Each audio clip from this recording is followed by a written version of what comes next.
Não, eu preciso de alguma coisa simples aqui, porque você só me pergunta coisa difícil. Não, qual tipo de distorção, quando a gente fala em neutralidade, esse é um conceito bem claro para vocês, economistas, e para os advogados talvez ainda não esteja tão claro.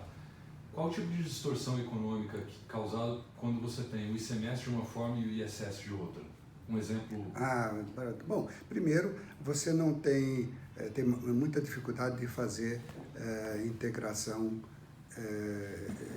entre mercadorias e serviços, porque o que você compra de serviços, ele não gera crédito na mercadoria, não é? E vice-versa, na prestação de serviço, você não obtém crédito. Só isso daí já interfere no seu movimento, no seu jeito de fazer negócios, não é? Então, essa é uma distorção extremamente importante. Outra, e para você ter uma ideia como isso é importante, por que nós introduzimos o ICM no Brasil? Antes era ICM, né? Por que nós introduzimos? Foi porque alguém falou, tem um negócio legal na França, vamos fazer? Não. É que nós estávamos já num processo, nos anos 50, um processo de industrialização, trouxemos estaleiros para cá, indústria automobilística, um monte de indústrias importantes, não é?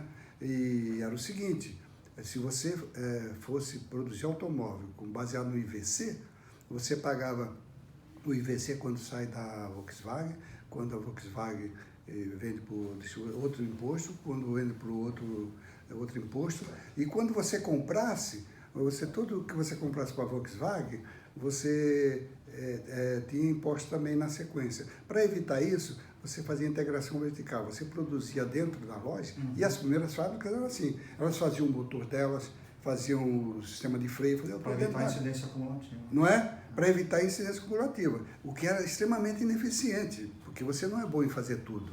Então, isso aí era um piso muito grande para a produtividade industrial. Então, caiu a ficha que nós precisávamos permitir à própria empresa, olha, eu preciso contratar. E como é que eu vou contratar se você vai me tributar na venda do cara e na minha, que é a mesma coisa aqui, né?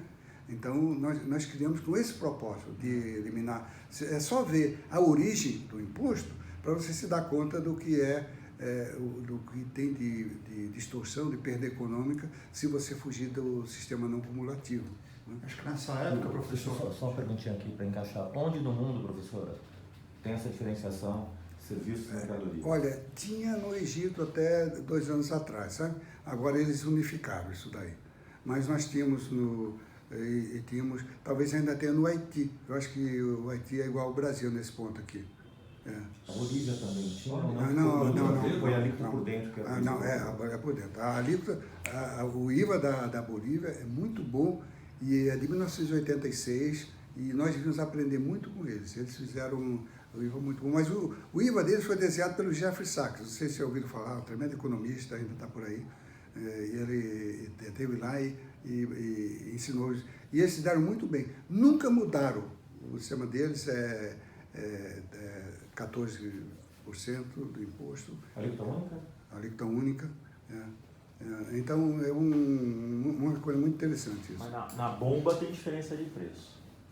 Que eu já abasteci, vai lá abastecer, para estrangeiro é um preço, para... Isso sim. E é por lei, não é? Sim. Olha, como eles fazem isso, não sei. Olha, tem placa no posto. Em petróleo tem um tratamento especial de tributação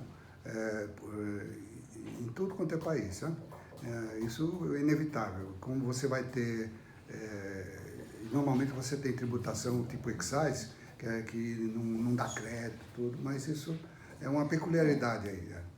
Me parece que tem alguma coisa de subsídio mesmo, né? De subsidiar o combustível para o boliviano. Pode ser, porque muito país produtor de petróleo subsidia o combustível, sabe?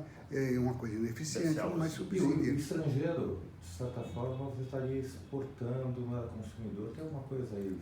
Mas é o contrário, o estrangeiro paga bem mais. Lá por exemplo, na Venezuela, o custo da gasolina é baratíssimo, né? Não tem nada, né? Mas não é um grande modelo assim para a gente imitar, né? Não. O que eu fico pensando é a questão de tributação, mas vamos em frente. Emenda. Não, só 2 pontos. Até nessa época da não verticalização, quer dizer, em que as indústrias faziam tudo para evitar a cumulativa, a transição para a não cumulatividade, ela passou por um período em que eles isentavam do tributo a transferência entre indústrias, justamente para eliminar essa incidência e depois incidir no consumo, né? Mas foi uma transição para a gente entender. Né? Esse modelo de isenção ou suspensão, não tem sido usado muitas vezes. Normalmente, quando o país não tem capacidade de administrar um sistema de crédito direitinho, por exemplo, eu acho que nós tivemos no Brasil também, em muitos casos, uma situação em que o exportador, como ele tem alíquota zero e ele tem restrição dos créditos, e os fiscos são muito relutantes em devolver qualquer coisa, não é? Atempadamente, pode devolver um tempo depois, com atos judiciais, não sei o que lá, né? Isso que é a mesma coisa que não devolver, né? Ou devolver parcialmente. Então, o que acontece? Muitos países têm dado um regime de suspensão.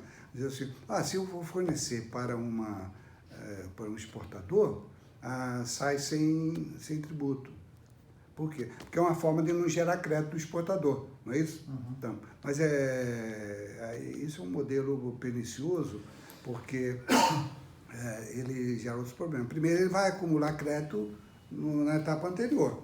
Se o cara vai vender sem cobrar, se ele estivesse exportando internamente, né? Em vez de ter um grande exportador que vai acumular um montão de crédito, tem uma opção de lugares pequenos que vai acumular. Segundo, a administração tributária perde muito controle, porque é mais fácil identificar a exportação, exatamente, a exportação que tem toda aquela documentação, aquela coisa toda. É possível você... Alfândega. Passa por alfândega, tem seguro daquilo lá, não é? Se você trouxer isso para uma etapa anterior, de vender sem crédito, você perde esse controle. Porque o cara... As coisas são uma ponta onde é muito mais complexo do que na indústria. Exatamente, você torna vulnerável o sistema. O nosso problema na exportação é o mesmo da importação, são os intangíveis. Sim. Exportar intangível, na verdade, é faturamento que você vai ter como algo elemento de fiscalização, etc. Né? É o câmbio que fechou para entrar, o recurso. É certo. Olha, nós estamos, quando você fala intangível, você está no limiar de uma nova situação. No passado, nós só nos preocupávamos com mercadorias. O tempo nos trouxe a importância do serviço, nós conseguimos já visualizar o negócio de serviço. Mas agora, na época digital, não é? Nós temos toda uma problemática, temos muitas coisas que são realmente intangíveis, muito mais complicadas de quantificar e de definir os parâmetros tributários nela, né? Então, essa é uma parte assim, importantíssima do nosso trabalho, que nós ainda temos que arredondar bem essa coisa para fazer alguma coisa que não destrua o mecanismo de eliminação da cumulatividade. Você tem que ter um sistema liso que não imposse custos à empresa, né? Mas eu acho que nós deveríamos deixar isso para uma sessão especial sobre isso, porque esse é um tema muito rico e que vai ensejar muitas coisas. Estou falando da tributação dos intangíveis, né? Professor, deixa eu